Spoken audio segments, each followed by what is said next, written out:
তো হযরত আলী রাদিয়াল্লাহু তাআলা তাকে বলেন, তুমি যে বলো যে বান্দার কোনো ইখতিয়ার নাই, সব আল্লাহ করেন, তো তুমি এক পাও জাগাও। এক পাও জাগাইছে, বলে আরেকটাও জাগাও, এখন ওইটা পারে না। তো হযরত আলী বললেন, তুমি যে এক পাও জাগাইলা, এটা কি আল্লাহ জাগাই দিছে? বললেন, এটা আমি জাগাইছি। তো আল্লাহ যদি এক পাও তোমার জাগাইয়া না দিয়ে থাকে, তো এটা তো তুমি জাগাইছো বলতেছো, তাই না? তো এইটাও জাগাও। এই পাওটা যে তুমি জাগাইলা, মাটি থেকে উপরে উঠাইলা, এটা তো আল্লাহ উঠাই দেন নাই, তুমিই তো উঠাইছো, তুমিই তো উঠাইলা। তো তুমি যে বললা বান্দা আল্লাহর হুকুমের অধীনে, আল্লাহ যেমনে চালায় তেমনে চলে, বান্দার কোনো ইখতিয়ার নাই, এই যে পাওটা তুমি মাটি থেকে উঠাইলা, এটাকে আল্লাহ উঠাই দিয়েছেন না তুমি উঠাইলা? বলে এটা আমি উঠাইছি।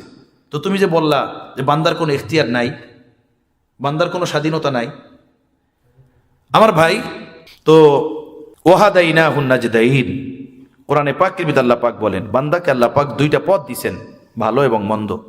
দুই পথের যে পথে বান্দা চায় সে চলতে পারে, চলার সে স্বাধীনতা রাখে।